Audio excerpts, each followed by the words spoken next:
মাস ধরে নিম্নমুখী রপ্তানি আয়, রাজনৈতিক অস্থিরতায় বড় চ্যালেঞ্জ, পণ্য বৈচিত্র্যকরণ ও বাজার সম্প্রসারণের তাগিদ বিশেষজ্ঞদের। বিদেশি ক্রেতারা কিন্তু বুঝতে পারছে না যে আমরা সঠিক সময়ে সঠিক গুডসটা ডেলিভারি করতে পারবো কিনা। অর্ধ কোটি টাকার পণ্য সহ চট্টগ্রাম বন্দর থেকে ফের কন্টেইনার উধাও। ৯ মাসে একাধিক চুরির ঘটনায় মেলেনি হদিস, অগ্রগতি নেই তদন্তে। তারা তদন্ত কতদিন করবে, কতদিন আমরা রেজাল্ট পাবো, এই বিষয়ে কিন্তু কোনো সুরাহা নেই। তত্ত্বাবধায়ক সরকার ফেরাতে আপিলের রায় আজ ৭ বিচারপতির ফুল বেঞ্চে, যে রায় আসুক কোনো প্রভাব পড়বে না আগামী নির্বাচনে। রাজধানীতে পল্লবী থানার ২০ মিটার দূরত্বে ২টি ককটেল বিস্ফোরণ, পুলিশ সহ আহত ৩। রামপুরায় বাসে আগুন দিয়েছে দুর্বৃত্তরা।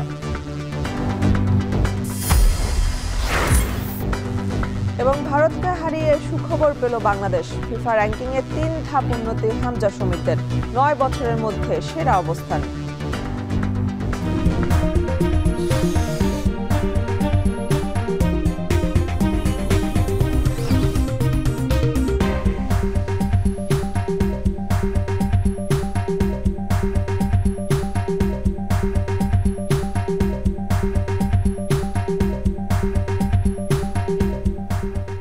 স্বাগত। এখন সকালে পুরো আয়োজন জুড়ে সঙ্গে আছে আমরা দুজন, আমি মেহেরিন অ্যানি এবং আমি নাজমুস সাকিব। টানা ৩ মাস ধরে কমছে দেশের রপ্তানি। আগস্ট সেপ্টেম্বরের পর অক্টোবরেও কমেছে সার্বিক রপ্তানি আয়, যা গেল বছরের একই সময়ের তুলনায় ৭.৪৩% কম। এ সময় রপ্তানি কমেছে তৈরি পোশাক সহ উৎপাদনমুখী অন্যান্য খাতেও। অবকাঠামোগত দুর্বলতা, নিরাপত্তাহীনতা এবং রাজনৈতিক অস্থিরতা রপ্তানির ক্ষেত্রে বড় চ্যালেঞ্জ হিসেবে দেখছেন বিশেষজ্ঞরা। বলছেন, রপ্তানি পণ্য বৈচিত্র্যকরণ এবং নতুন বাজার সম্প্রসারণে সরকারের কার্যকর উদ্যোগ প্রয়োজন। মাহবুব হাসান রিপনের প্রতিবেদন। বৈদেশিক মুদ্রা আয়ের প্রধান ২ উৎসের একটি রপ্তানি। টানা ৩ মাস ধরে দেশের এ খাতে নেতিবাচক প্রবৃদ্ধিতে বাড়ছে অস্বস্তি। চলতি অর্থবছরের প্রথম মাসে রপ্তানিতে প্রবৃদ্ধি হয় ২৫%। তারপর থেকে প্রতি মাসে রপ্তানি কমেছে ধারাবাহিকভাবে। আগস্টে রপ্তানি হয়েছে $৩৯১.৫০ লাখ, সেপ্টেম্বরে $৩৬২.৭৬ ও অক্টোবরে $৩৮২.৩৭ লাখ। এতে গত বছরের একই সময়ের তুলনায় আগস্টে রপ্তানি কমেছে ২.৯৩%, সেপ্টেম্বর ও অক্টোবরে কমেছে ৪.৬১ ও ৭.৪৩%। দেশের রপ্তানি খাতে প্রধান পণ্য তৈরি পোশাক, যা মোট রপ্তানির ৮০%-রও বেশি। চলতি ২০২৫-২৬ অর্থবছরে প্রথম মাসের পর থেকেই এ খাতে ধারাবাহিকভাবে পতন চলছেই। গেল অক্টোবরে পোশাক খাতে রপ্তানি $৩০২ কোটি, আগস্ট ও সেপ্টেম্বরে এর পরিমাণ ছিল $৩১৭ ও $২৮৪ কোটি। গত বছরের একই সময়ের তুলনায় রপ্তানি আয় কমেছে প্রায় $৬০ কোটি। ব্যবসায়ীরা বলছেন, অন্যান্য দেশের আগ্রাসী রপ্তানির বিপরীতে বাংলাদেশের সার্বিক রাজনৈতিক পরিস্থিতির প্রভাব পড়েছে রপ্তানি খাতে। তাদের মতে, উত্তরণের জন্য উৎপাদন খরচ কমানো এবং প্রয়োজন রাজনৈতিক স্থিতিশীলতা। সরকারের পক্ষ থেকে লাগামবিহীন বক্তব্য প্রেসে দেওয়া, এটা আমাদের জন্য অনেক বড় চ্যালেঞ্জের। এই ধরনের বক্তব্য থেকে বিরত থাকা, পাশাপাশি আমাদের এক্সপোর্ট সহজীকরণ করা, কারণ বিদেশি ক্রেতারা কিন্তু বুঝতে পারছে না যে আমরা সঠিক সময়ে সঠিক গুডসটা ডেলিভারি করতে পারবো কিনা। ৫ আগস্ট পরবর্তী সময়ে বন্ধ হয়েছে রপ্তানিমুখী অনেক কারখানা। বিজিএমই এর তথ্য মতে গত ১৪ মাসে শুধু পোশাক কারখানা বন্ধ হয়েছে ৩৫৩টির মতো। এ প্রসঙ্গে বিজিএমই এর সভাপতি মাহমুদ হাসান খান বলেন, সরকারের নীতিগত পরিবর্তন, এনবিআর এর কর্মবিরতি ও বন্দরের সক্ষমতার অভাবে বেড়েছে কারখানা বন্ধের হার। যে বিভিন্ন সময় যে পলিসিগুলো হঠাৎ চেঞ্জ করা হয়, এটা অনেক ফ্যাক্টরি অ্যাকসেপ্ট করতে পারে না বা অ্যাবজর্ব করতে পারে না। যেমন মাঝখানে কিছুদিন হলো এনবিআর স্ট্রাইক, পোর্টের ইনএফিসিয়েন্সি এবং বিভিন্ন আমলাতান্ত্রিক জটিলতা। ফেব্রুয়ারিতে নির্বাচন, প্রতি ৫ বছর পর পর যখন নির্বাচন হয় তখন বায়াররা ইচ্ছে করে কিছু অর্ডার কমিয়ে দেয় এই কারণে যে তারা কনসার্ন যে তার গুডস শিপমেন্ট হবে কিনা। যুক্তরাষ্ট্রের অতিরিক্ত শুল্ক আরোপের কারণে আগস্ট ও সেপ্টেম্বর মাসে কাঙ্ক্ষিত ব্যবসা করতে পারেননি ব্যবসায়ীরা। তারা মনে করেছিলেন অক্টোবর মাসে কাঙ্ক্ষিত রপ্তানি তারা করতে পারবেন, কিন্তু অক্টোবর মাসে রপ্তানির নেতিবাচক প্রবৃদ্ধি তাদেরকে চিন্তায় ফেলে দিয়েছে। ব্যবসায়ীরা মনে করছেন রাজনৈতিক স্থিতিশীলতা না আসলে রপ্তানির এই নেতিবাচক প্রবৃদ্ধি থেকে উত্তরণের কোনো সুযোগ নেই। এদিকে ইপিবির তথ্য বলছে গেল অক্টোবরে তৈরি পোশাক, কৃষি প্রক্রিয়াজাত পণ্য, হিমায়িত চিংড়ি ও প্লাস্টিক পণ্যের রপ্তানি কমেছে। বেড়েছে চামড়া ও চামড়াজাত পণ্য, পাট ও পাটজাত পণ্য, হোম টেক্সটাইল, চামড়াবিহীন জুতা ও প্রকৌশল পণ্যের রপ্তানি। অর্থনীতিবিদরা বলছেন বাজার ও পণ্য বৈচিত্র্য বাড়ানো না গেলে রপ্তানি সংকট আরও ঘনীভূত হবে। লেদার সিটি যেটা আছে সাভারে, তো সেটার মান আরও কীভাবে উন্নত করা যায়, সেখানে যে সেন্ট্রাল এপ্লয়েড ট্রিটমেন্ট প্ল্যান্ট সেটাকে কার্যকর করতে হবে। এত খাবার আমরা তৈরি করি, তো সেটার হালাল সার্টিফিকেশনটা যদি করতে পারি, বিশেষ করে মালয়েশিয়া এবং সৌদি আরবের সাথে যদি আমরা এখানে এটা প্র্যাকটিস যেতে পারি, তাহলে সেই ক্ষেত্রে আমাদের এই খাদ্যপণ্যগুলোই বিশ্বব্যাপী সমাদৃত হতে পারে। রপ্তানিতে প্রচলিত বাজার নির্ভরতা দিন দিন বেড়েই চলছে। চলতি অর্থবছরের প্রথম প্রান্তিকে যুক্তরাষ্ট্র, কানাডা, ইউরোপীয় ইউনিয়ন ও যুক্তরাজ্যের মতো প্রচলিত বাজার থেকে শুধু পোশাক খাতে রপ্তানি আয় এসেছে $831 কোটি। বাকি দেশগুলো থেকে যার পরিমাণ মাত্র $166 কোটি। বাজার সম্প্রসারণে সরকারকে আরও কৌশলী হওয়ার পরামর্শ বিশ্লেষকদের। আমরা মনে করি যে আমাদের জন্য সবাই হয়তো এগিয়ে আসবে। এখন এটা হয়ে গেছে বড় সমস্যা। আসিয়ানের সঙ্গে আমাদের মুক্ত বাণিজ্য চুক্তি করা যায় কিনা সেটা নিয়ে এখনই চিন্তা করা উচিত, এবং একই সঙ্গে আরসেপ নামে একটা রিজনাল ট্রেড এগ্রিমেন্ট রয়েছে, তো তার সঙ্গে আমরা কীভাবে যুক্ত হতে পারি সেটাও দেখতে হবে। দক্ষিণ আমেরিকার বাজার, বিশেষ করে সেখানে আর্জেন্টিনা, ব্রাজিল, পেরু এবং চিলি, এই 4টি দেশ কিন্তু বড় অর্থনীতি, তো সেখানে আমাদের রপ্তানি বাড়াতে হবে, ফুটবল বাড়াতে হবে। অস্ট্রেলিয়া, জাপান, চীন, ভারত, সৌদি আরব, মেক্সিকো, ব্রাজিলের মতো অপ্রচলিত বাজারে বিশেষ গুরুত্ব দিলে রপ্তানি আয়ে কিছুটা গতি বাড়বে বলে মতামত অর্থনীতিবিদদের। মাহবুব হাসান রিপন, এখন, ঢাকা। নিলামে বিক্রি করা 48 লাখ টাকার ফেব্রিক সহ চট্টগ্রাম বন্দর থেকে ফের গায়েব আরেকটি কন্টেনার। এ নিয়ে গেল 9 মাসে 2 কোটি টাকার কাপড় সহ নিলামের 3টি কন্টেনার চুরি হলেও হদিস মেলেনি একটিরও। বন্দর ও কাস্টমস কর্তৃপক্ষ আলাদা তদন্ত কমিটি করলেও কোনো কুল কিনারা করতে না পারায় ক্ষতির মুখে বিডাররা। কাস্টমস কর্তৃপক্ষ বলছে পণ্যের খোঁজ মিলবে কিনা সেটি চূড়ান্তভাবে জানাতে বন্দরকে একাধিক চিঠি দেওয়া হয়েছে। বন্দর কর্তৃপক্ষ কোনো উত্তর না দেয়ায় বিডারদের অর্থ ফেরত দেওয়া যাচ্ছে না। এ নিয়ে আরও জানাচ্ছেন হাজেরা শিউলি। চট্টগ্রাম কাস্টমস হাউজের নিলাম থেকে গত ফেব্রুয়ারিতে শুল্ক কর মিলিয়ে 1,07,00,000 টাকায় 27 মেট্রিক টন ডেনিম ফেব্রিক্স কেনেন বিডার সেলিম রেজা। কিন্তু সে কন্টেইনার বন্দর থেকে গায়েব হওয়ায় 9 মাসেও পণ্য বুঝে পাননি তিনি। একইভাবে জুলাই মাসে বন্দরের জিআর ইয়ার্ড থেকে গায়েব হয় 42 লাখ টাকা মূল্যের কাপড় সহ আরেকটি কন্টেইনার। সবশেষ গত 22 অক্টোবর ফারজানা ট্রেডিং নিলাম থেকে কেনা 48 লাখ টাকা মূল্যের কাপড় ডেলিভারি নিতে গেলে জানানো হয় কন্টেইনারটি নেই। সব মিলিয়ে প্রায় 2 কোটি টাকা মূল্যের কাপড় সহ 9 মাসে 3টি কন্টেইনার হারালেও সেগুলোর হদিস দিতে পারছে না বন্দর। সবশেষ 80 লাখ টাকা মূল্যের আরেকটি কাপড়ের কন্টেইনারের মূল্য পরিশোধের আগে খোঁজ নিতে গেলে বিডার জানতে পারেন সেটি ইয়ার্ডে নেই। বিডারদের অভিযোগ, পণ্যের মূল্য ও শুল্ক কর সহ পরিশোধিত অর্থ ফেরত পেতে কাস্টমস হাউজে মাসের পর মাস ধর্ণা দিলেও কোনো অগ্রগতি নেই। আর বন্দর পণ্যের রক্ষক হলেও নিখোঁজের দায় এড়াতে তদন্তের দোহাই দিয়ে কেবল সময় ক্ষেপণ করছে। আমরা তো মনে করি অবশ্যই কন্টেইনার চুরি হয়ে গেছে, তাহলে অবশ্যই বন্দর সিকিউরিটি কর্তৃপক্ষ দায়ী। তারা বলতেছে তারা তদন্ত করতেছে, কিন্তু তারা তদন্ত কতদিন করবে, কতদিন আমরা রেজাল্ট পাবো, এই বিষয়ে কিন্তু কোনো সুরাহা নেই। আমার যে কন্টেইনারটা মিসিং, এই মিসিং কন্টেইনার আমাকে ডেলিভারি দিতে পারতেছে না, এই বিষয়ে মানে কাস্টমস কর্তৃপক্ষর কোনো ধরনের কোনো মাথা ব্যথা আমি দেখছি না। যদি 10 মাস আমার এই টাকাটা আটকে থাকে 1,07,00,000, তাহলে আমার ব্যবসা বাণিজ্য তো বন্ধ। এ বিষয়ে চাপে থাকার কথা স্বীকার করে নিলাম শাখার এই কর্মকর্তা বলছেন, নিখোঁজ 3টি কন্টেনারের সন্ধান মিলবে কিনা সেটি জানাতে বন্দরকে 11টি চিঠি দেওয়া হয়েছে। কিন্তু এ বিষয়ে বন্দর চূড়ান্তভাবে কিছু না বলায় বিডারদের টাকা ফেরতের প্রক্রিয়া শুরু করা যাচ্ছে না। এই নিয়ে দুই সংস্থা পৃথক তদন্ত কমিটি গঠন করলেও এখনো প্রতিবেদন দেয়নি। হারানো কন্টেনার বিষয়ে 2টি কমিটি কাজ করছে, যেটা হচ্ছে বন্দরের একটি কমিটি, অভ্যন্তরীণ কমিটি গঠিত হয়েছে এবং কাস্টম হাউস চট্টগ্রামের পক্ষেও কিন্তু একটি কমিটি গঠিত হয়েছে। বন্দর যদি একটা আমাদেরকে লিখিতভাবে জানায় যে আমরা আসলে এই কন্টেনারগুলো ফেরত দিতে পারবো না বা এই পণ্য ডেলিভারি দেওয়া সম্ভব হবে না, তখন থেকে কিন্তু আমরা সেই চিঠির প্রেক্ষিতে কিন্তু আমরা রিফান্ড প্রসেসটা শুরু করতে পারি। নিলাম আয়োজকরা বলছেন, যে কোনো পণ্য ডেলিভারি নিতে গেলে দীর্ঘ প্রক্রিয়া ও নিরাপত্তার বিভিন্ন ধাপ পার করতে হয়। এরপরেও বন্দরের সংরক্ষিত এলাকা থেকে মূল্যবান কাপড় সহ 40 ফিটের 3টি কন্টেইনার কিভাবে বের হলো, এই নিয়ে প্রশ্ন তুলেছেন তারা।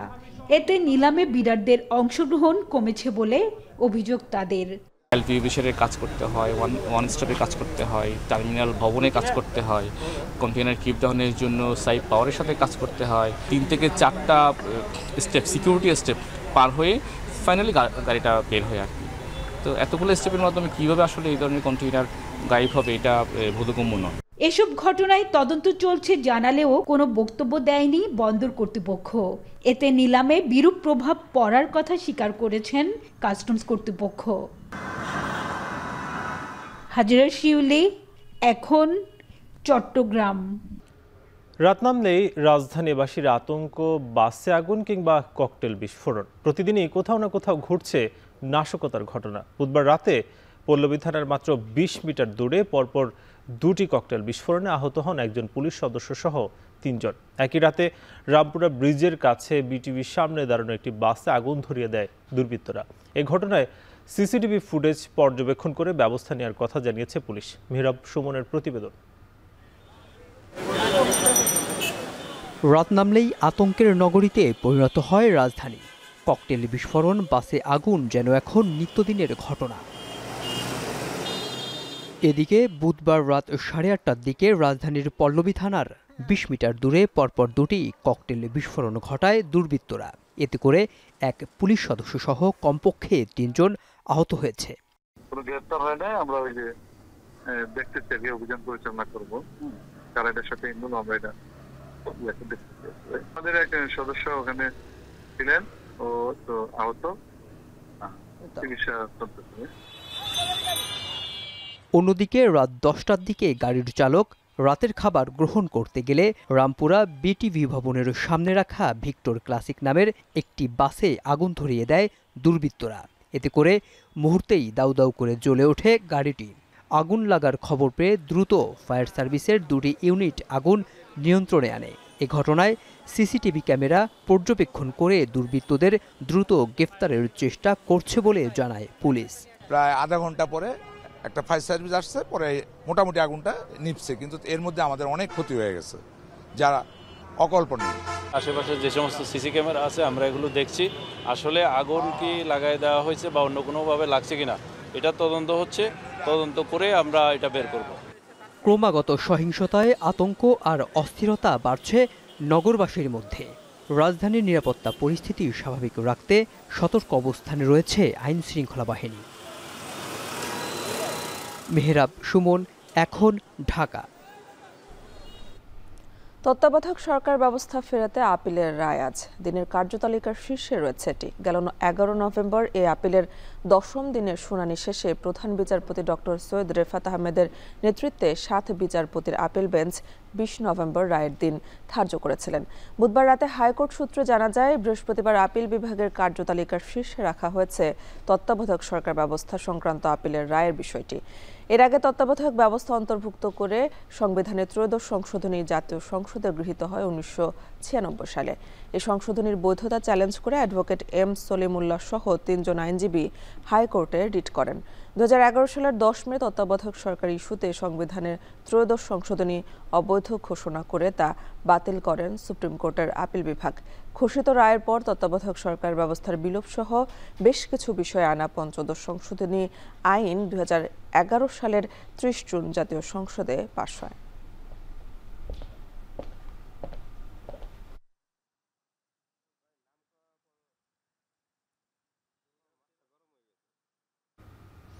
বুধবার 2 দফায় বিএনপি, জামায়াত, এনসিপি সহ 12টি দলের সঙ্গে সংলাপ করেছে নির্বাচন কমিশন। এ সময় বিএনপি নেতা মঈন খান বলেন, নির্বাচনে প্রশাসন ইসির অধীনে চায় বিএনপি। অন্যদিকে আচরণবিধি মেনে চলার ব্যাপারে সবাইকে বাধ্য করতে ইসির সক্ষমতা নিয়ে প্রশ্ন তুলেছে জামায়াত এবং এনসিপি। তবে আচরণবিধি প্রতিপালনে দলগুলোর কাছে সহযোগিতা চেয়েছেন প্রধান নির্বাচন কমিশনার। বিস্তারিত বিলায়েত হোসাইনের প্রতিবেদনে। টানা 3 দিনের নিরুত্তাপ সংলাপের পর চতুর্থ দিন বিএনপি, জামায়াত, এনসিপি, গণ অধিকার পরিষদ সহ 12টি রাজনৈতিক দলকে আলোচনার আমন্ত্রণ জানায় নির্বাচন কমিশন। বুধবার দিনের শুরুতে সংলাপের প্রথম পর্বে অংশ নেয় জামায়াত, এনসিপি সহ 6টি দল। সূচনা বক্তব্যে নির্বাচনের আচরণবিধি প্রতিপালনে রাজনৈতিক দলগুলোকে ইতিবাচক ভূমিকা রাখার আহ্বান জানান প্রধান নির্বাচন কমিশনার। বলেন, ভোট কেন্দ্রে ভোটারদের উপস্থিতি বাড়াতে দলগুলোকে ভূমিকা নিতে হবে। শুধু নির্বাচন কমিশন একা নয়, আপনারা সবাই কিন্তু জাতির কাছে ওয়াদাবদ্ধ একটা সুন্দর, ক্রেডিবল, গ্রহণযোগ্য নির্বাচন নিশ্চিত করার জন্য আপনারাও ওয়াদাবদ্ধ। ইসির সংলাপে অংশ নিয়ে জামায়াতের আইনজীবী অ্যাডভোকেট শিশির মনির বলেন, আচরণবিধি প্রতিপালন করানোর ক্ষেত্রে সিদ্ধান্তহীনতায় ভুগছে নির্বাচন কমিশন। এক্ষেত্রে ইসির সক্ষমতা নিয়ে প্রশ্ন তুলেছে এনসিপি সহ অন্য দলগুলো। Election commission is suffering from indecision. কোথা থেকে আপনারা ইনডিসিশনে ভোগেন I don't know, but you are suffering from some sort of indecision. আপনারা একদিকে বলছেন করিতে পারিবেন, সুনামগঞ্জের করতেই যদি হয় তাহলে আপনারা এটা করবে কে? ডিসি সাহেব, তো রিটার্নিং অফিসার তো ডিসি সাহেব। তো ডিসি সাহেব করবেন, তো চট্টগ্রামে ডিসি সাহেব করবেন, সিলেটের ডিসি সাহেব করবেন না, আবার বগুড়া ডিসি সাহেব করবেন, ফরিদপুর ডিসি সাহেব করবেন না, কেউ হবে। আমরা জনসভা বুঝি, আমরা জনগণের সাথে সম্পৃক্ততাকে বুঝি, কিন্তু এখানে এমন একটা অন্যায্য আইনের বিধান প্রণয়ন করা হয়েছে যেটা বাস্তবায়ন করার কোনো মেকানিজম এবং কোনো সক্ষমতা এইটা নির্বাচন কমিশনের নাই। সংলাপে প্রতিটি ভোট কেন্দ্রে অন্তত 5 জন সেনা সদস্য মোতায়েন করার আহ্বান জানানো হয় জামায়াতের পক্ষ থেকে। একজন সেনা সদস্য একটা ভোট কেন্দ্রে দিলে এটা খুব একটা বেশি পরিবেশের জন্য গুরুত্বপূর্ণ হয় না। সংখ্যাটা একটু বৃদ্ধি করে অন্তত 5 জন সেনা সদস্য একটা ভোট কেন্দ্রে। প্রার্থীদের নিরাপত্তা নিয়ে শঙ্কা প্রকাশ করে অস্ত্র উদ্ধারে আরও তৎপর হওয়ার আহ্বান জানান রাজনৈতিক দলগুলোর নেতারা। কথা বলেন জোটভুক্ত প্রতীকের বিধিনিষেধ নিয়ে। কেন্দ্রে আইন শৃঙ্খলা বাহিনী, পুলিশ, আনসার কিংবা মিলিটারি সেনাবাহিনীর সদস্যরা থাকেন, সেটার একটা নির্দিষ্ট সংখ্যা একটা দলীয় প্রতীক মানে কিন্তু ওই দলের নামের সাথে তার একটা সিম্বলের মাধ্যমে ওই দলটাকে বোঝানো হয়ে থাকে। দলীয় প্রতীক মানে একটি দলের রিপ্রেজেন্টেশন দিয়ে থাকে। আমরা আপনাদের কাছে আবেদন জানাবো, আপনারা যে সিদ্ধান্তটা নিয়েছেন সেই সিদ্ধান্তটা কোনো বড় দলের কাছে আপনারা নথি স্বীকার করবেন না। নির্বাচন কমিশন তারা মেরুদণ্ড সোজা রেখে আসলে কাজ করতে পারছে না। বিশেষ করে একটি দলের নিবন্ধনকে কেন্দ্র করে আমরা দেখেছি 6 মাস ধরে নানান ধরনের গোলযোগ। এই প্রতীক দিতে হবে, না দিলে হবে না, এবং যাদেরকে নিবন্ধন দেওয়া হয়েছিল BNM, supreme party, Trinamool, BNP, এই দলগুলোর কেন নিবন্ধন এখনো পর্যন্ত বাতিল করা হলো না? বিকেলের পর্বে সংলাপে অংশ নেয় বিএনপি সহ 6টি রাজনৈতিক দল। বৈঠকে বিএনপির স্থায়ী কমিটির সদস্য ডক্টর মঈন খান বলেন, আচরণ বিধিমালায় সবার মত প্রতিফলিত না হলেও এখন আর এর বাইরে যাওয়ার সুযোগ নেই। বলেন, রিটার্নিং কর্মকর্তা নিয়োগ করতে হবে ইসির নিজস্ব জনবল থেকে। নির্বাচনে মাঠ প্রশাসন ও পুলিশের নিয়ন্ত্রণ সরকারের কাছে নয়, বরং ইসির হাতে রাখার তাগিদ দেন তিনি। আপনারা একবার সাহস করে এই সিদ্ধান্তটা নেন যে রিটার্নিং অফিসার আপনাদের নির্বাচন কমিশন থেকে থাকবে, অ্যাসিস্ট্যান্ট রিটার্নিং অফিসার আপনাদের নির্বাচন কমিশনে ডেডিকেটেড লোকেরা হবে, এবং দেখবেন যে এটা এখানে একটা এই একটা সিদ্ধান্তের মাধ্যমে বাংলাদেশের রাজনীতিতে গুণগত পরিবর্তন আসবে। রাজনৈতিক দলগুলোর পক্ষ থেকে বলা হয়, প্রবাসীরা কিভাবে গণভোটে অংশ নেবে তা পরিষ্কার নয়। এছাড়া 300 সংসদীয় আসনে গণভোটের জন্য আলাদা বুথেরও তাগিদ দেন তারা। বিলায়েত হোসাইন, এখন, ঢাকা। যশোরের খেজুরের রসের খ্যাতি দেশ জুড়ে, তাই শীতের আগমনের সাথে সাথে ব্যস্ততা বাড়ে গাছেদের। গাছ তোলা, হাড়ি প্রস্তুত সহ নানা কর্মযজ্ঞে যেন দম ফেলার ফুরসত নেই তাদের। চলতি মৌসুমে রস ও গুড় থেকে জেলায় বাণিজ্য হবে 100 কোটি টাকার বেশি। এ নিয়ে বিস্তারিত জানাচ্ছেন রিপন হোসেন।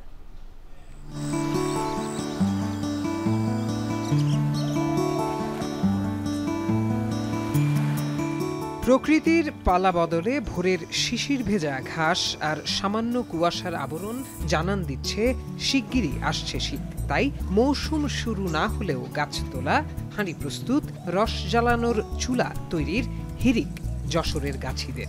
এক সপ্তাহ পরে চাষ দেব, আর এক সপ্তাহ পরে নলি পুঁতবো, আর এক সপ্তাহ পরে কাটবো। গুড় পাটালি বানাই বেচা কিনা করে বাজার সদাই করে খাইতে হবে আমাদের মতন মানুষ। যশোরের তালবাড়িয়া গ্রামের বশির আলী রস সংগ্রহ করে তা থেকে পাটালি গুড় তৈরির পর বিক্রি করেন। জানালেন, গাছ থেকে রস সংগ্রহ করা কষ্টের কাজ হওয়ায় দিন দিন কমছে গাছির সংখ্যা। অন্যদিকে নতুন প্রজন্ম এই পেশায় তেমন আগ্রহী না, বেড়েছে উপকরণের দামও। অতিরিক্ত খাটনির কারণে এই কেউ করতে চায় না, অনেক লোকই করতে চায় না। এই আমি করি, আর একটা লোক আছে সেও করে টুকটা, খুব কম। আর কয়েকদিন পরেই রস সংগ্রহ করে মেঠো পথ ধরে নিরন্তর ছুটে চলবেন এখানকার গাছিরা। সংগ্রহ করা সুমিষ্ট খেজুর রস থেকে তৈরি হবে পাটালি গুড়, যা স্থানীয় চাহিদার পাশাপাশি যাবে দেশ বিদেশের বিভিন্ন প্রান্তে। এই তো সপ্তাহখানেকের মধ্যে রস বার হয়ে যাবে, তারপর জ্বালানি গুড় হবে, জ্বালানি সোনার পাটালি হবে। সব দিয়ে টিয়ে লাভবান 15,000 টাকা এই 30টা গাছে। গুড়ির অনেক চাহিদা, দেশের চাহিদাও মেটে, বাইরেও যায় অনেক। গুড় পাটালির নির্ভেজাল স্বাদ ও ঐতিহ্য ধরে রাখতে নতুন করে খেজুর গাছ রোপণের পাশাপাশি গাছিদের প্রশিক্ষণ, উপকরণ সহ বিভিন্ন সুযোগ সুবিধা দেওয়ার কথা বলছে কৃষি বিভাগ। প্রতি বছরের ন্যায় আমাদের যে গাছি আছে, নিরাপদ রস ও গুড় সংগ্রহ করার জন্য তাদেরকে আমরা প্রশিক্ষণের আয়োজন করে থাকি। পাশাপাশি আমরা আমাদের উপজেলা প্রশাসনের সহযোগিতায় আমরা কিন্তু গুড়ের মেলা করি, নিরাপদ গুড়ের মেলা করি। এর মাধ্যমে আমাদের যে চাষি আছে তারা কিন্তু তাদের যে গুড় উৎপাদনের ক্ষেত্রে নিরাপদ ব্যবস্থা চালু রেখেছে। চলতি বছর জেলায় 3,75,000 মেট্রিক টন গুড় ও 49,500 লিটার রস উৎপাদনের লক্ষ্যমাত্রা নির্ধারণ করা হয়েছে, যার বাজার মূল্য 100 কোটি টাকারও বেশি। এখন যশোর। গাজীপুরে গ্যাস সিলিন্ডার লিকেজ থেকে সৃষ্ট আগুনে দগ্ধ হয়েছেন 5 জন। বুধবার রাত 10:30টার দিকে জেলার কালিয়াকৈরে এই দুর্ঘটনা ঘটে। স্থানীয়রা জানাচ্ছেন, রাতে একটি ওয়ার্কশপে গ্যাস সিলিন্ডারের লিকেজ হয়ে পাশের চায়ের দোকানে আগুন ছড়িয়ে পড়ে। এ সময় ওয়ার্কশপের মালিক মোতালেব হোসেন, চায়ের দোকানদার আলী হোসেন সহ 5 জন দগ্ধ হয়। ঘটনার পরপরই স্থানীয়রা দগ্ধদের উদ্ধার করে স্থানীয় হাসপাতালে নেয়। 3 জনের অবস্থা আশঙ্কাজনক হওয়ায় তাদের রাজধানীর বার্ন ইউনিটে পাঠানো হয়।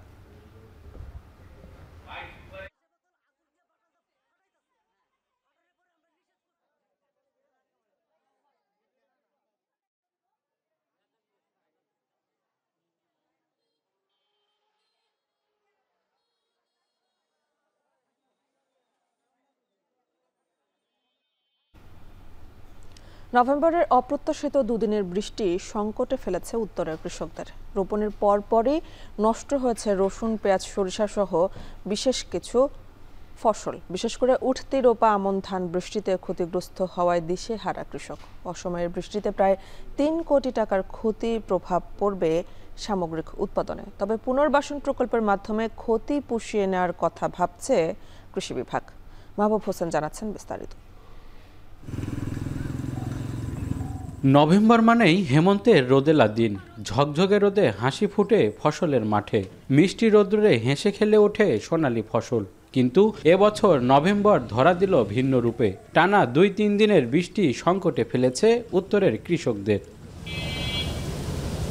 নাটোর সদর উপজেলার দিয়ারভিটা এলাকার কৃষক আতাউর রহমান চলতি বছর নভেম্বরের শুরুতে 1.5 বিঘা জমিতে রসুন চাষ করেন। এতে সার, কীটনাশক, বীজ সহ খরচ হয় অন্তত 2.5 লক্ষ টাকা। কিন্তু হঠাৎ বৃষ্টিতে নষ্ট হয় আবাদ। বাধ্য হয়ে আবারও একই জমিতে চাষ করেন রসুন। ফসল ঘরে তোলার আগেই এই বাড়তি খরচ বেকায়দায় ফেলেছে তাকে। এটা 61 শতক জমি, এটাতে মোটামুটি 6 মণ 6.5 মণ রসুন লাগিছে, আর সার পাঁচ দিয়ে মোটামুটি 45,000 থেকে 50,000 টাকা খরচা হয়ে গেছে। এটা রসুন সব নষ্ট হয়ে গেছে, আবার রিপিট করে লাগানো লাগিচ্ছে আর কি। ক্ষতি তো হচ্ছে, আবার রিপিট লাগাতে লাগলে আবার ধরেন পরে ওরকমই খরচা লাগবে, 40-45,000 টাকা 50,000 টাকা খরচা পড়ে যাবে। তার মতো ক্ষতির মুখে পড়েছেন জেলার অন্তত 10,000 কৃষক। অপ্রত্যাশিত বৃষ্টিতে নষ্ট হয়েছে রসুন, পেঁয়াজ, সরিষা সহ বিভিন্ন ফসল। তবে সবচেয়ে বেশি বিপাকে উঠতি ফসল রোপা আমন ধান চাষিরা। বেশিরভাগ বিলে পানি জমে যাওয়ায় পাকা ধানে গজিয়েছে চারা, এতে কমেছে ফলন। বড় ধরনের ক্ষতির মুখে পড়েছেন কৃষক। হঠাৎ করে 2 দিনের বৃষ্টিতে ঝড়োয়া আবহাওয়াতে আপনার ধান সব পড়ে গেছে, তো এতে মনে করেন কৃষকের অনেক ক্ষতি হয়েছে। আর দ্বিতীয়ত মনে করেন যে এখানে আপনার শ্রমিক লাগতো মানে ধান কাটতে আর কি 3টা বিঘাতে, সেখানে লাগিচ্ছে 6টা, এতে আপনার লেবার খরচটা বেশি হচ্ছে। ক্ষতি মনে করেন যে বিঘে 10 মণ হতো সেই বিঘে হবে 5 মণ, হাফে চলে আসবি। যারা আগুর পেঁয়াজ লাগাচ্ছে, রসুন লাগাচ্ছে, এদিকে প্রচুর ক্ষতি হয়ে গেছে, পচে গেছে আপনার। যে আপনি রসুন যাই লাগাইছে পুরাটাই নষ্ট একেবারে। মনে করেন যে সব পেঁয়াজ, রসুন, ধরেন শস্যা, মসুর, এগুলো সব একবারে নিঃস্ব হয়ে গেছে। আমরা এখন ঋণগ্রস্ত, আমরা এখন অবস্থা খুব একটা ভালো না কৃষকের। টানা বৃষ্টিতে জেলার 10,000 কৃষকের অন্তত 122 হেক্টর জমির ফসল ক্ষতির মুখে পড়েছে টাকার অঙ্কে, যার পরিমাণ অন্তত 3 কোটি টাকা। এর প্রভাব পড়বে সামগ্রিক উৎপাদনে। তবে পুনর্বাসন প্রকল্পের মাধ্যমে ক্ষতি পুষিয়ে নেওয়ার কথা ভাবছে কৃষি বিভাগ। যে সমস্ত কৃষকরা ক্ষতিগ্রস্ত হয়েছে আসলে তাদের পুনর্বাসনের বিষয়টা, এটা তো আসলে আমাদের না, আমরা ডিপার্টমেন্টকে যা অবগত করেছি, লিখিতভাবে অবগত করেছি। প্রতি বছরই একটা প্রণোদনা অথবা পুনর্বাসন যেটা সেটা আসে, প্রণোদনাটা আলাদা। পুনর্বাসন যখন আসবে তখন ক্ষতিগ্রস্ত কৃষকদেরকে আমরা এই তালিকায় নিয়ে আসবো আর কি, এরা আওতাভুক্ত করব। তখন হয়তো মানে ধানের পুনর্বাসন কিংবা যে ফসলেরই হোক তাদেরকে আওতাভুক্ত করে এখানে আমরা ক্ষতি পুষিয়ে নেওয়ার চেষ্টা করব। হেমন্তের বৃষ্টি যেন প্রকৃতির এক অপ্রত্যাশিত আচরণ। কৃষকদের এ দুর্ভোগ দু চোখে আঙুল দিয়ে দেখিয়ে দিল জলবায়ু পরিবর্তনের প্রভাব কতটা বাস্তব।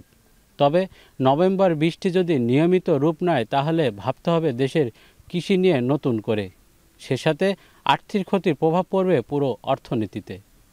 মাহবুব হোসেন, এখন নাটোর। দক্ষিণ পশ্চিমের জেলা চুয়াডাঙ্গায় বেড়েছে শীতের অনুভব। সকাল এবং সন্ধ্যার পর হিমেল হাওয়ায় শীতের উপস্থিতি টের পাওয়া যাচ্ছে। আবহাওয়া অফিস জানিয়েছে চলতি সপ্তাহে তাপমাত্রার পারদ আরও নিচে নামবে। এ নিয়ে আরও জানাতে শহরের বড়বাজার থেকে যুক্ত হচ্ছেন অনিক চক্রবর্তী। অনেক জানতে চাই যে জেলায় শীতের অনুভব কেমন দেখছেন এবং আবহাওয়া অফিস কি বলছে। সাকিব, শুভ সকাল। সাকিব, আপনি জানেন যে চুয়াডাঙ্গা এমন একটা জেলা যে এই জেলায় যেমন গরমের সময় সর্বোচ্চ তাপমাত্রা বিরাজ করে, ঠিক তেমনি শীতের সময় কিন্তু সর্বনিম্ন তাপমাত্রা বিরাজ করে এই জেলায়। প্রতি বছরই শীতের যে প্রকোপ, সেই প্রকোপের মতো এবছরও আগেভাগেই কিন্তু চুয়াডাঙ্গায় জানান দিয়েছে যে শীত এসেছে। আমরা দেখেছি যে এই চলতি যে মাস, এই মাস থেকেই শীতের অনুভব আসলে পাচ্ছে এই জেলার মানুষ। আজকে সকাল 6টায় চুয়াডাঙ্গার আবহাওয়া অফিস চুয়াডাঙ্গা তাপমাত্রা রেকর্ড করেছে 15.3 ডিগ্রি সেলসিয়াস। গত এক সপ্তাহ ধরে 15 এবং 14 ঘরেই তাপমাত্রা ওঠানামা করছে। আবহাওয়া অফিস বলছে যে চলতি যে সপ্তাহ, এই সপ্তাহে তাপমাত্রা কিছুটা নেমে আসবে। এরপর পরই কিন্তু অর্থাৎ এই মাসের শেষের দিকেই তাপমাত্রা অনেকটাই নিচে আসতে পারে বলছে চুয়াডাঙ্গার আবহাওয়া অফিস। সাকিব, আজকের যদি চিত্র বলি, যে আজকের চিত্র আমি সকাল থেকেই দেখেছি যে খুব একটা কুয়াশা না থাকলেও শীতের যেই অনুভব সেটা কিন্তু সকালবেলা থাকছে এবং সন্ধ্যার পরপরই কিন্তু বাতাসের কারণে শীতের অনুভবটা আসলে অনেকটাই বেশি সাকিব চুয়াডাঙ্গায়। এই জেলার মানুষ কিন্তু এই মাস থেকেই সন্ধ্যার পরে শীতের যেই গরমের পোশাক সেই পোশাক পরেই কিন্তু বাইরে বের হচ্ছে। গ্রাম অঞ্চলের এবং গ্রাম অঞ্চলের যে হাটগুলো আছে সেখানে দেখেছি যে সন্ধ্যার পরপরই মানুষের আনাগোনা কিন্তু অনেকটাই কমে যাচ্ছে। এছাড়া শহরের যদি চিত্র বলি, শহরেও কিন্তু রাত যত বেশি হচ্ছে মানুষের আনাগোনাও এবং দোকানপাটও কিন্তু খুব একটা চোখে পড়ছে না। সাকিব, এছাড়াও এই যে শীতের যে তাপমাত্রা ওঠানামা এবং আবহাওয়া পরিবর্তনের ফলে চুয়াডাঙ্গা সদর হাসপাতাল সহ উপজেলা স্বাস্থ্য কমপ্লেক্স এবং প্রাইভেট ক্লিনিকগুলোতেও কিন্তু এই শীতজনিত রোগীর সংখ্যা প্রতিদিনই বাড়ছে। এই ভর্তি হওয়া এইসব রোগীর মধ্যে কিন্তু শিশুদের সংখ্যাই সাকিব বেশি। তো শীতের যেই পরিস্থিতি, সেই শীতের পরিস্থিতি নিয়ে সাকিব আমার কাছে চুয়াডাঙ্গা থেকে এই ছিল সবশেষ। সাকিব, অনেক চক্রবর্তীর মাধ্যমে জানছিলাম সে আবহাওয়ার পরিস্থিতি। এদিকে মৌলভীবাজারে বেড়েছে সবজির দাম, এছাড়াও কাঁচা মরিচ এবং ধনিয়া পাতার দামও বাড়তি। নিয়ে আরও জানাতে জেলার সবজির আড়ত থেকে যুক্ত হচ্ছেন এম এ হামিদ। হামিদ, জানতে চাই যে শীতে তো আমরা সবজির দাম কিছুটা কমতে দেখি, বাজারে হঠাৎ করে সবজির দাম বাড়লো কেন, কি বলছেন ব্যবসায়ীরা?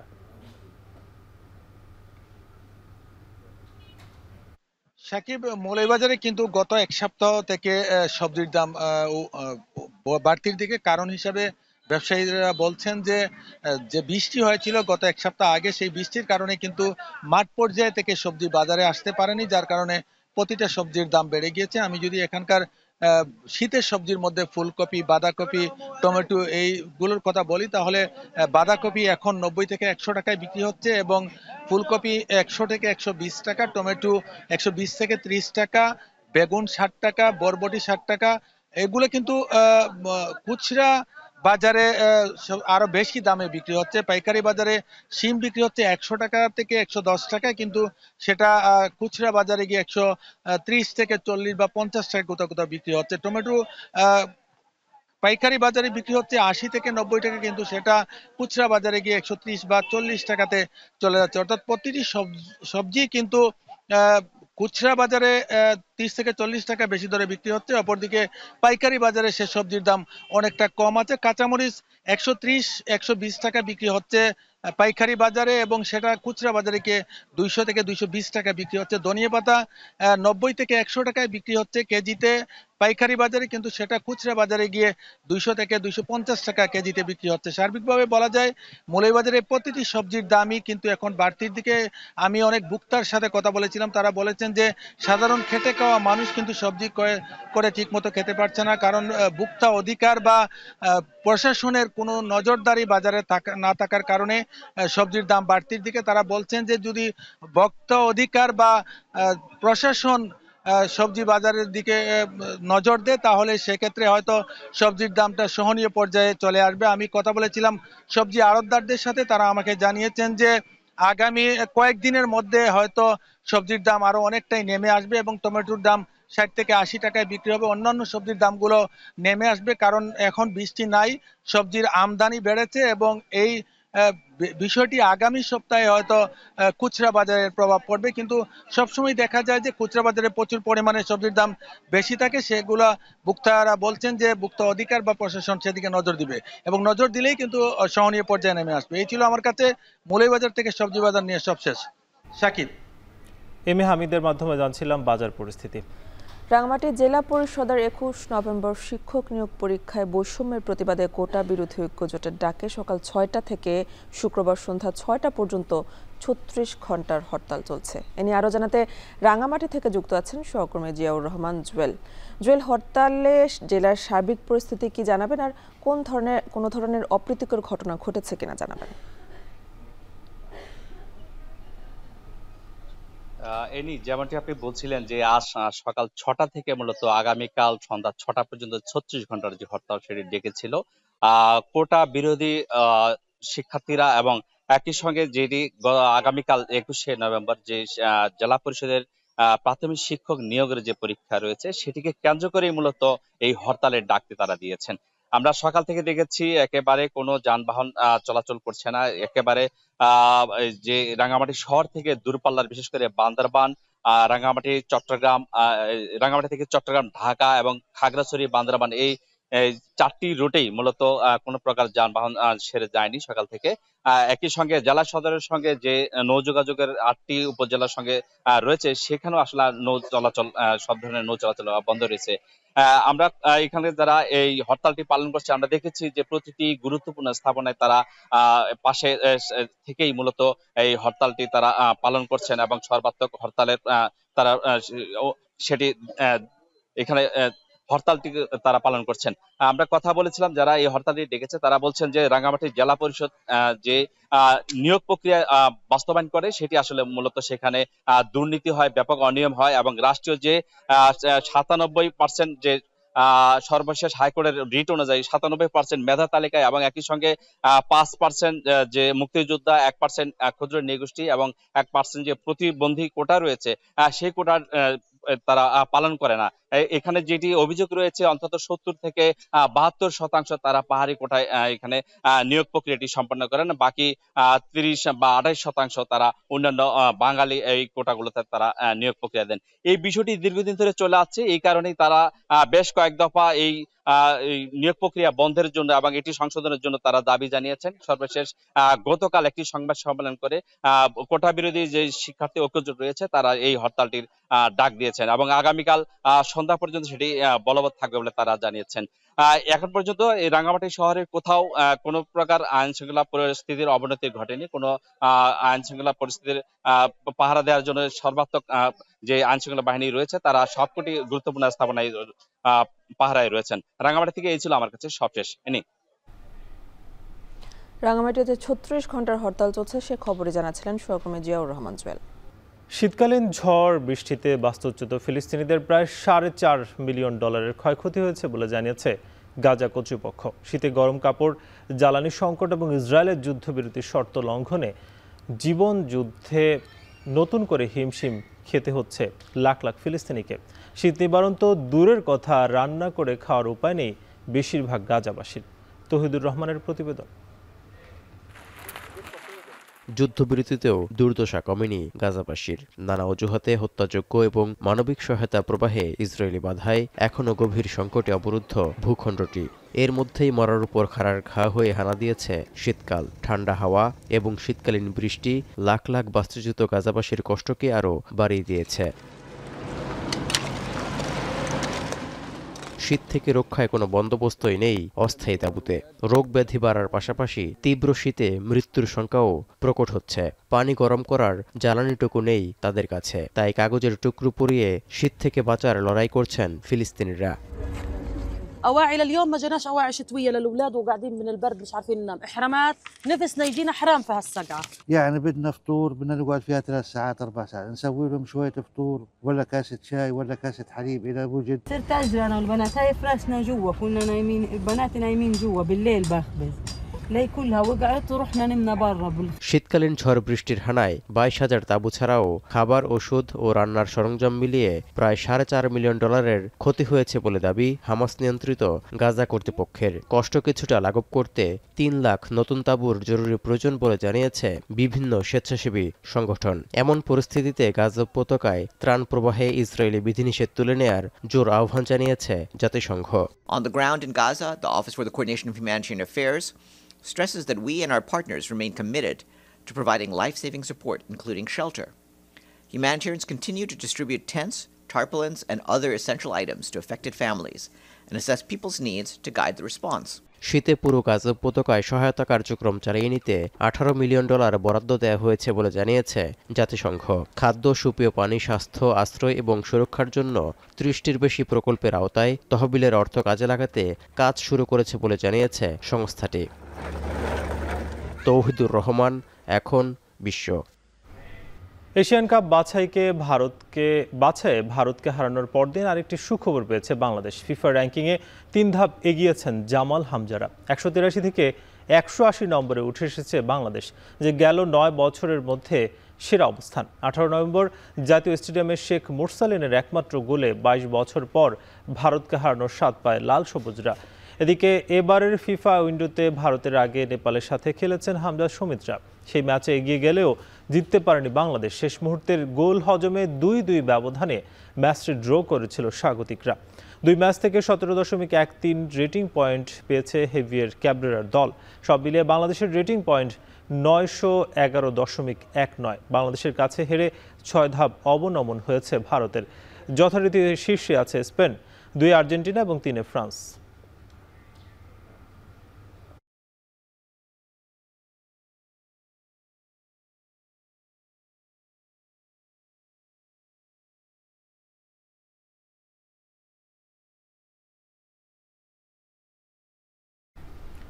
শেষ করবো এখন সকাল, তবে তার আগে শিরোনামগুলো আর একবার।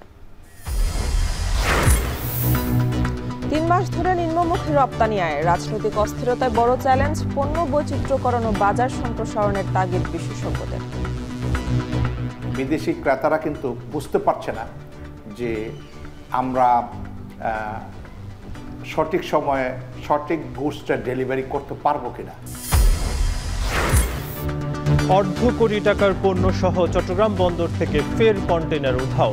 9 মাসে একাধিক চুরির ঘটনায় বেড়েনি হদিস, অগ্রগতি নেই তদন্তে। তারা তদন্ত কতদিন করবে, কতদিন আমরা রেজাল্ট পাবো, এই বিষয়ে কিন্তু কোনো সুরাহা নেই। তত্ত্বাবধায়ক সরকার ফেরাতে আপিলের রায় আজ। 7 বিচারপতির ফুল বেঞ্চে যে রায় আসুক কোনো প্রভাব পড়বে না আগামী নির্বাচনে। রাজধানীতে পল্লবী থানার 20 মিটার দূরত্বে 2টি ককটেল বিস্ফোরণ, পুলিশ সহ আহত 3। রামপুরায় বাসে আগুন দিয়েছে দুর্বৃত্তরা।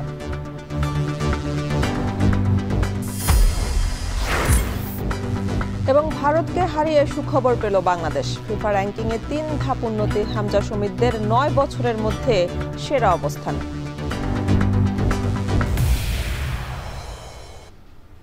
এ ছিল এখন সকালে। এখন টেলিভিশন ওয়েবসাইটে দেখতে ভিজিট করুন www.ekhon.tv। এছাড়া ফেসবুকে যুক্ত হতে পারেন facebook.com/tv.ekhon, ইউটিউবে দেখতে পারেন youtube.com/c/ekhon tv।